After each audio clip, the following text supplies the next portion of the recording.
Pound for pound boxing. The voice of a new generation. We pull back, no punches. It's gonna be fight results. News, predictions, and everything in between. Let's do it.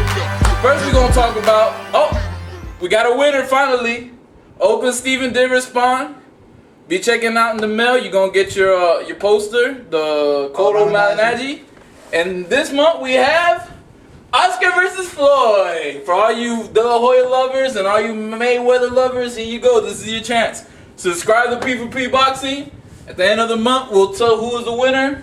You get the De La Hoya versus Mayweather. Right? That's correct.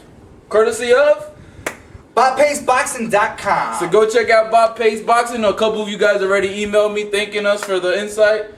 Good guy. He gives pretty good rates on his posters, so go check him out. Moving in, we're going to the fight that we talked about and caught slack from everybody and their mama on. Miguel Cotto versus Antonio Margarito. Knowledge, you want to go first or should I? Go ahead, my man. Okay. First of all, the biggest gripe all you guys are giving, how did y'all have it shut out for Cotto? We didn't have it a shut out for Cotto. Watch the thing again. You're going to see that we had it 5 for Cotto, 3 for Margarito, 2 a draw. If you like Margarito, those 2 would have been 5-5, and there's your draw, which is exactly what one of the judges had. If you like Cotto, then it would have been 7-3. If you like 1-1, it would have been 6-4. It doesn't matter. The outcome was Margarito knocked him out. Game over. It's in the history books. So in the history books, Margarito won. Margarito won by knockout. Look, we said it in the beginning. That was the fight to determine the welterweights. The greatest welterweight right now. The greatest welterweight right now is premier boxer is now Antonio Margarito. No question about it. Our hats off to Mexico. Y'all loving this one. Congratulations. Y'all have a true champ and a true warrior.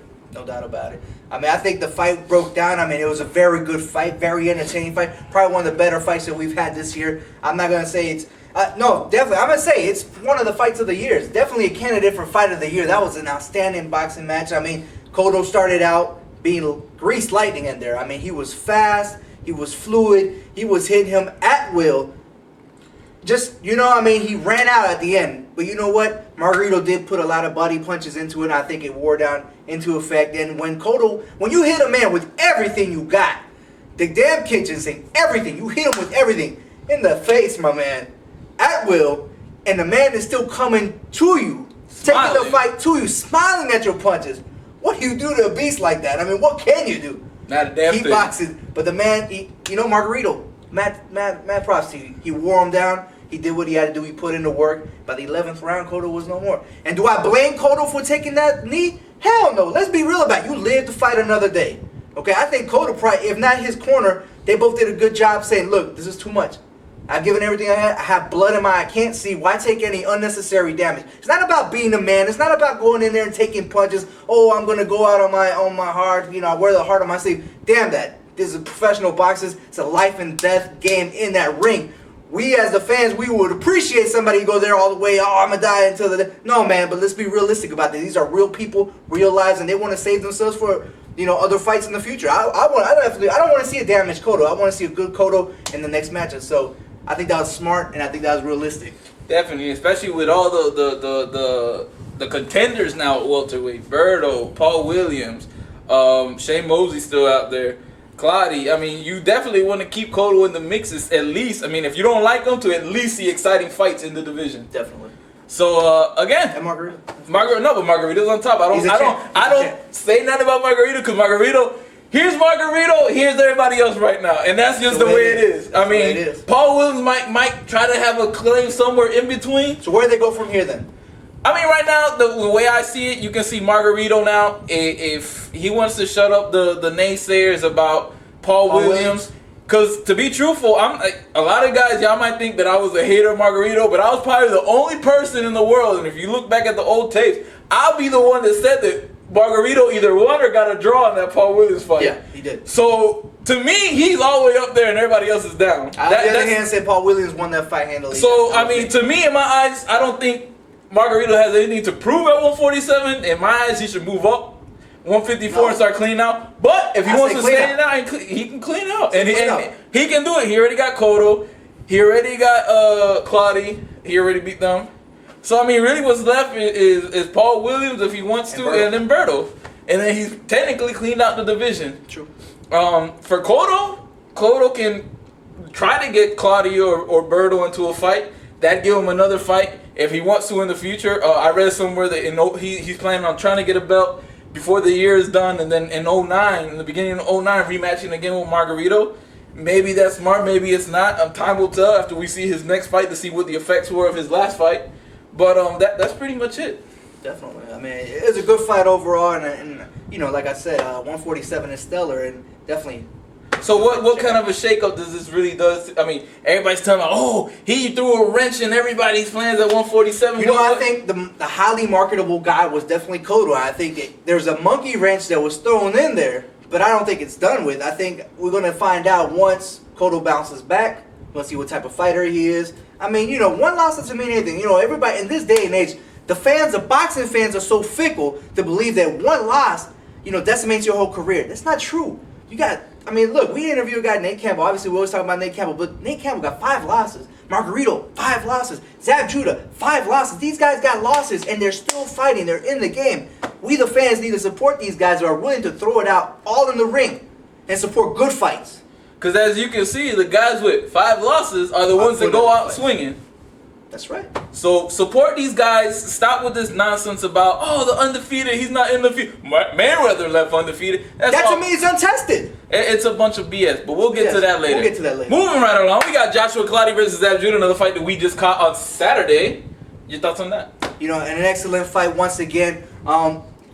Zab, you're a good fighter. There's no doubt about it. You got skills, you got speed, you got power, but you have no heart. And I even saw the reminiscence of the heart not coming out when you said my man headbutted you, and there was no headbutt at all. It was clearly an uppercut that landed. Whether you were nicked or not, you know, it's boxing. No matter, you're gonna get the nicks. But that cut opened up. You told the ref and the doctor, I can't see. I don't even know how legitimate it was to not say the right finger count. And I'm not trying to hate on you, okay? But at the same time, this is the perspective. This is the perspective we're getting from you, is that you have no heart. You didn't want to continue that fight. You said, I'm ahead probably in the scorecards. Let me go ahead. He said it was a headbutt, and let's see what the scorecard said. And you lost. Well, I think you took a chance. I think what he did was he took a gamble. He thought the fight was a lot closer than what it really was, and he took a gamble. He said, well, if I got a 50% chance, maybe 60-40 right now, that if I come out and it was a headbutt, then I can get out of here with the belt. Don't have to sustain no more fight. Don't have to sustain a knockout maybe at the end if I'm running out of gas. But I kind of disagree with you a little bit. Because I do think Zab Judah gave a lot in this fight that he hadn't shown in a long time. I think he kind of did come in and he just saw that opportunity where he thought he was ahead and it backfired at him. I don't think he's washed up or back. I don't think he's sorry or garbage or a stepping stone yet. I think he has maybe one more fight. If he can get that fight with Berto, or if he can get another fight with maybe Shane Mosley or something, and see where that fight leads up to. If you know, if it's the same outcome, then I think that eventually he's just gonna be a name on somebody's resume, a la Obakar or now Yori Boy Campas. You know, somebody that he was good at one great point, potential, and then but it fell. Right. So that's where I think of Zab Judah right now. Clottey, on the other hand, Clottey, he looked good to me. He was impressive. He was impressive. He was another Margarito. Margarito coming forward. He came forward. Took what he needed to take, and he kept coming forward. He kept coming forward. Another fight with Margarito and Clottey, that might be good. It might be interesting to see. Entertaining fight. Though I think the punch output by Clottey needs to improve. He doesn't throw as many punches. I think sometimes he worries too much about being defensive minded as opposed to the counter and trying to counter all the time. But, I mean, his fight is still kind of similar. He does throw punches. I don't think he doesn't throw punches. I think he just kind of picks them more than what Margarito does. It'd be a good fight to see. I'd even like to see him against Berto. I'd like to see him against Cotto. I'd like to see him about Paul Williams. I mean, right now, the top 5 guys, I'd like to see any of them fight each other. No doubt. Moving along, we're going to get into some, I guess, questions that was asked. One is V Party. He wants to know, can we interview Joan Guzman, and what is our prediction on Joan Guzman moving up? First, to answer the first question, Joan Guzman, if you're watching, as some boxers do, holla at us, email us, and we'll try to put you on.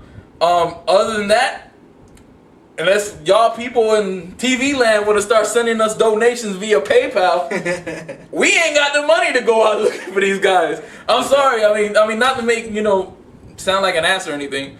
But truthfully, we do have other jobs that come first. This is something that we do on our off time whenever we get a chance. As you can see, we try to put out one show once a week if we can. Sometimes we get more, sometimes we don't get none.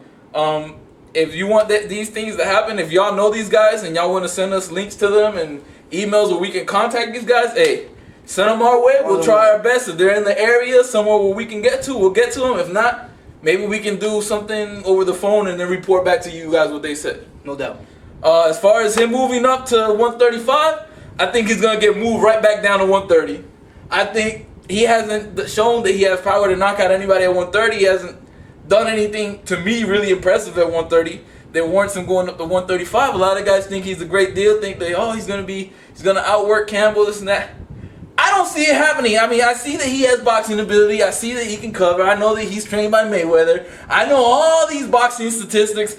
I just don't see him doing damage to Campbell. I don't see him out hustling Campbell at all. I mean, if he tries to cover up, like, let's say, Soto was the last fight he had? When he was up against the ropes and he do little stupid things that he was doing, when he gets toward the ropes, it ain't Soto coming after him. We're talking about Nate Campbell that does have power in his hands and they can put a hurting on him. And it's 5 pounds do make a lot of difference in these weight classes. I mean, I think that, does Guzman got skills. He's got speed. He's very fast. He hasn't knocked nobody out. I think him moving up at 135 is not going to be any different from 130 and 126. He's not going to knock Nate Campbell out. There is no ifs or buts about it. Stranger things have happened. Have I said Mayweather couldn't knock out Hatton? Yes, I said that. And what happened? Mayweather out of nowhere just, done deal. But anyways, regardless. But it's not happening. We got assurance this time. Nate Campbell himself told us it's not happening. So it's not happening. Realistically, though, I mean, Guzman, he's a small frame guy. He's coming up. He's very fast. He's very crafty. He could give problems to Nate Campbell via boxing ability. Okay, I think Guzman is a natural boxer, and he's very slick, and he can make you miss.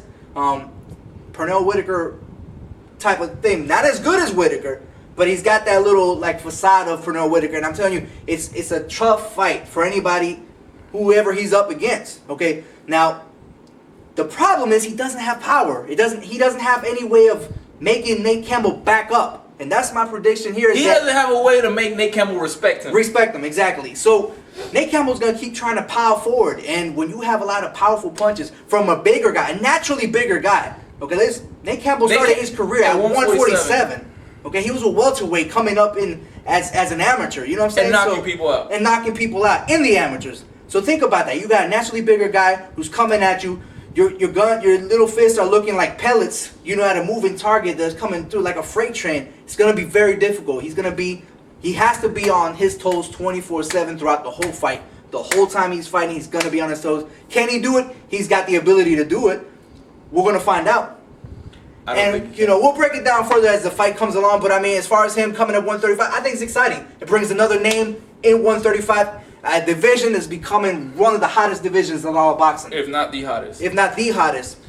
But I hope that answers your question. Next one is more of a comment from J Money Paper Stacks. He says, like you said, there is a difference between good and great fighters. Cotto and Margarito are good, but Mayweather is great. Your take on that knowledge? I think that Mayweather is untested at 147. We could talk about Mayweather all day at 130 and below, and I would say yes, Mayweather was great at 130. But matter of fact, 130, 135, Mayweather was stellar. He took on Castillo twice. Disputed, win at 135 with Castillo the first bout. But at 140, at 147, I'm sorry, he's not been tested. He has yet to be tested in years. It's been several years now, 4 or 5 years since he's been, legitimately tested. So no, I'm not going to say Mayweather's great. What? Because he retired undefeated? So what?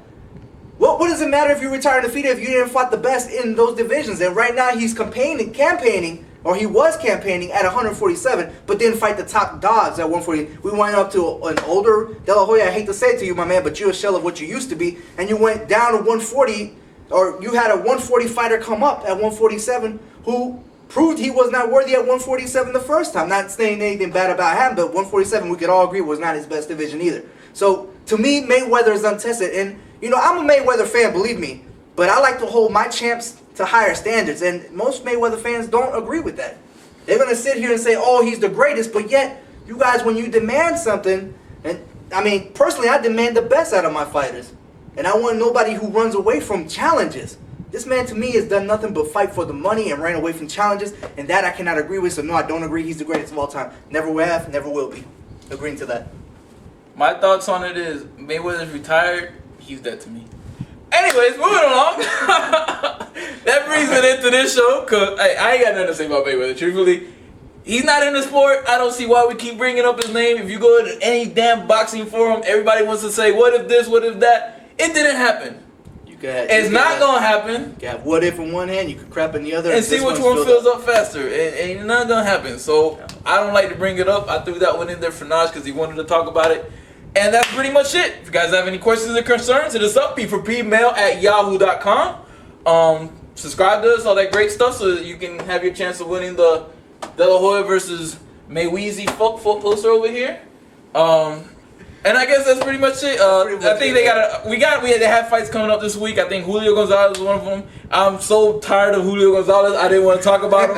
That's why we didn't put no predictions up this week. The fights that were coming up, I didn't care to see them, or I'm fed up with those boxers. So therefore, I purposely didn't put them in. And we definitely appreciate all the love out there. Spread the word. Pound for pound boxing here all day long. So definitely.